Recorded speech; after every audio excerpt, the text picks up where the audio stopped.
सिसोदिया जी को मिलने आए थे, तो लगभग 1.5 साल वो तानाशाही का शिकार हुए और जेल में रह के आए हैं।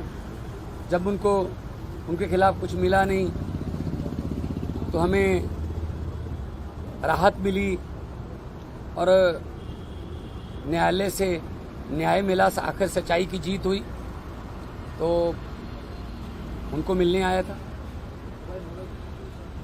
और उनकी तंदुरुस्ती की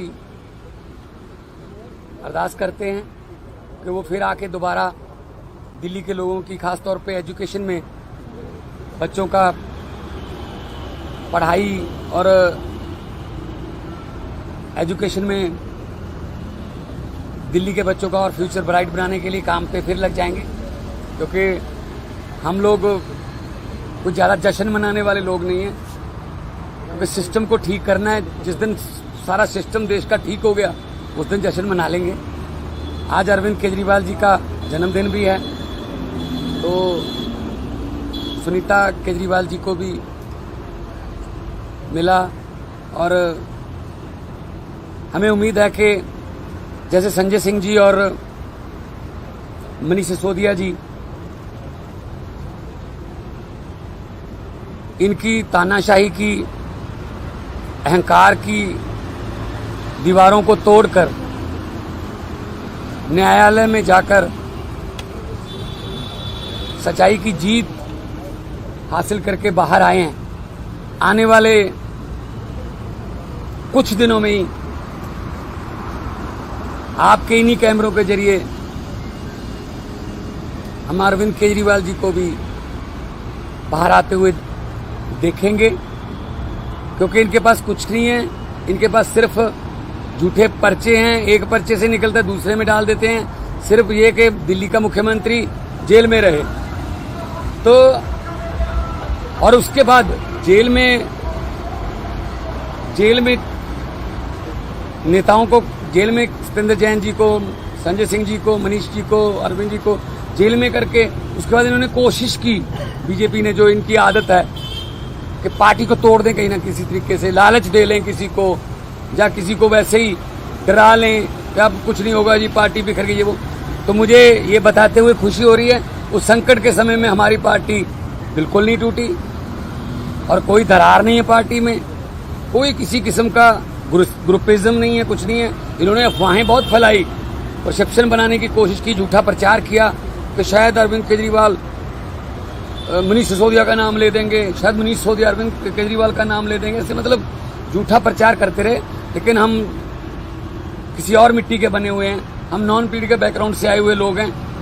हमारे वो टांगे खींचने वाला कल्चर, या एक दूसरे को नीचे दिखाने वाला कल्चर नहीं है। हम वो पत्ते नहीं जो शाख से टूटकर गिर जाएंगे, आंधियों को कह दो अपनी औकात में रहें। तो पार्टी और मजबूत होगी। मनीष सिसोदिया जी के आने के बाद पार्टी और मजबूत होगी, और खुद भी वो बहुत मेंटली तौर पे स्ट्रांग होके निकले हैं, और ऐसे ही अरविंद केजरीवाल जी मेंटली तौर पे और स्ट्रांग होके निकलेंगे। और ये पार्टी जो है आने वाले फ्यूचर में देश का जो भविष्य है, देश का जो फ्यूचर है, वो आम आदमी पार्टी है। पंजाब और हरियाणा में हम जिस ईमानदारी से और जिस शिद्दत से काम कर रहे हैं, और लोग उन कामों को रजिस्टर भी कर रहे हैं, शाबाशी दे रहे हैं, तो चाहे वो एजुकेशन के फील्ड में हो, बिजली के फील्ड में हो, हेल्थ के फील्ड में हो, इंफ्रास्ट्रक्चर के फील्ड में हो, तो हम काम ऐसे करते रहेंगे। और भले ही हमारे जो है पंजाब स्टेट के जो हक बनता है, बहुत से पैसा इन्होंने रोका हुआ है, चाहे वो आरडीएफ का हो, चाहे एनएचएम का हो, चाहे और डिपार्टमेंट का हो, लेकिन हम पंजाब वाले हैं। देखो, पंजाब ने लीड किया था आज़ादी में भी, पंजाब ने लीड किया था हरी क्रांति में भी, तो पंजाब अपने पाँव पे खुद खड़ा होना जानता है, और पंजाबी पूरी दुनिया में कामयाब हैं, सफल हैं। तो ये हमारे पैसे रोक के ये शायद ये जताना चाहते हैं कि पंजाब सरकार झुक जाएगी। हम कोई भीख थोड़ी मांग रहे हैं, हम अपना हक मांग रहे हैं, और हक जो है वो पंजाबियों को लेना आता है। तो आने वाले दिनों में और भी बड़े बड़े प्रोजेक्ट पंजाब के जनता की भलाई में आपको सुनने देखने को मिलेंगे। कोई क्वेश्चन हो तो बता दें।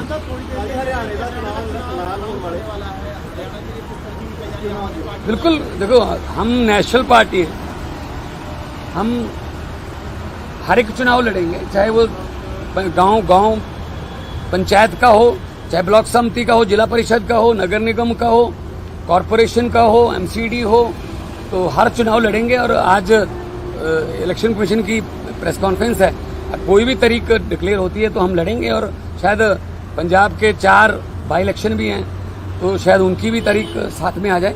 तो हम हर अपना एक कार्यकर्ता हमारा जोश में है, और पार्टी के पंजाब के 2.5 साल और यहाँ के 8.5 साल के काम, हम स्कूलों की, अस्पतालों की बातें करते हैं, हम धर्म की या समाज को बांटने वाली नफरत की राजनीति नहीं करते। डॉक्टर हड़ताल ने पंजाब की पूरे देश ने भी ट्वीट करके कहा है कि इंडिया उनके साथ है उनकी लड़ाई में, आप क्या कहेंगे? नहीं, बिल्कुल इकट्ठे हैं जी। और अहंकार जो था वो 2024 के इलेक्शन में टूटा है। अब वो वाली बात नहीं रही जिस तरीके से पहले काम करते थे कि हम तो शायद खुदा हो गए, हम तो भगवान बन गए, जो मुंह से बोलते हैं वो कानून होता है। वो वाली बात नहीं है। लोकतंत्र ने सिखा दिया, तो जितना लोकतंत्र में सीखते रहेंगे अच्छे रहेंगे। वरना आपको पता ही है, देखा है आपने सबने कि ब्रेकफास्ट ढाका के प्राइम मिनिस्टर हाउस में था, लंच भी रखा हुआ था, 100 बंदे ने मिलना था, लेकिन वो लंच वहां की प्रधानमंत्री को नसीब नहीं हुआ। जनता लंच करके गई है उनके घर पे। पब्लिक है जी, तो पब्लिक है, जब चाहे पब्लिक आदमी अर्श पर, जब पब्लिक चाहे आदमी फर्श पर। नहीं, देखो बहुत मंदभागी घटना है, और इस जमाने च इस तरह की घटना होनी नहीं चाहिए। सीबीआई ਨੂੰ केस दे दिता गया, ਤੇ जो डॉक्टर ਜਿਹੜੇ ਨੇ ਉਹਨਾਂ ਨੇ ਆਪਣੀ ਜਿਹੜਾ एकता भी दिखाई है, और ਨਾਲ ਉਹਨਾਂ ਨੇ ਕਿਹਾ ਕਿ ਐਮਰਜੈਂਸੀ ਸਰਵਿਸ ਚੱਲਦੀਆਂ ਰਹਿਣਗੀਆਂ। ਡਾਕਟਰ ਦਾ ਜਿਹੜਾ ਸਾਡੇ ਸਮਾਜ ਦੇ ਵਿੱਚ ਡਾਕਟਰ ਦਾ ਰੁਤਬਾ ਰੱਬ ਤੋਂ ਬਾਅਦ ਦੂਜਾ ਹੈ, ਨਾਮ ਹੈ ਡਾਕਟਰ ਦਾ। ਸੋ ਇਸ ਤਰ੍ਹਾਂ ਦੀਆਂ ਘਟਨਾਵਾਂ ਦੀ ਨਿੰਦਾ ਹੋਣੀ ਚਾਹੀਦੀ ਹੈ, ਔਰ ਫਿਊਚਰ 'ਚ ਇਹ ਨਾ ਹੋਣ। ਇਹਦੇ ਲਈ स्पेशल कोई ना कोई कानून या कोई प्रोटेक्शन का जो वो बनना चाहिए। तो कल 24 घंटे के लिए डॉक्टर्स ने इमरजेंसी सेवाएं भी बंद करने के लिए कहा है। 24 घंटे तक वो लोग हड़ताल करेंगे। देखिए डॉक्टर को भगवान का दर्जा दिया जाता है, दूसरा नाम भगवान के बाद डॉक्टर का है।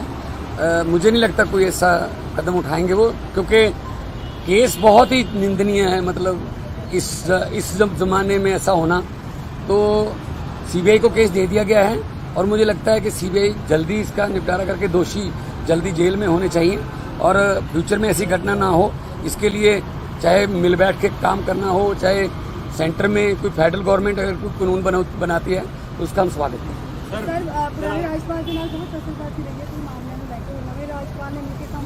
बिल्कुल कराएंगे जी, जो राज्यपाल के अधिकार हैं वो अपने अधिकारों का इस्तेमाल करें। जो एक लोकतंत्र में एक चुने हुए मुख्यमंत्री के, चुनी हुई सरकार के अधिकार हैं, हम अपने अधिकार, और क्लैश नहीं ऐसा होगा कि कोई किसी काम को रोकना है, मिलकर काम करेंगे। देखो राज्यपाल जो है वो सेंटर और स्टेट की गवर्नमेंट के बीच में ब्रिज का काम करता है, पुल का काम करता है। मुझे उम्मीद है कि हमारे पंजाब के जो राज्यपाल अभी नए गुलाब चंद कटारिया जो आए, वो 8 बार के विधायक भी रहे, 1 बार MP भी रहे, मंत्री रहे, और असम के राज्यपाल भी रहे, बड़ा तजर्बा है उनके पास। तो हमारा पैसा जो रुका हुआ है वहाँ पे, या कुछ बिल रुके हुए हैं, तो मुझे उम्मीद है कि वो, क्योंकि एक बहुत सुलझे हुए और एक्सपीरियंस्ड राज्यपाल हैं, तो हमारा वो मसला भी हल करवा के देंगे। और मैं आज भी मिल के आया हूँ, और कल भी 15 अगस्त में हम साथ थे राजभवन में, तो हम इकट्ठे मिल के काम करेंगे और पंजाब की तरक्की के लिए काम।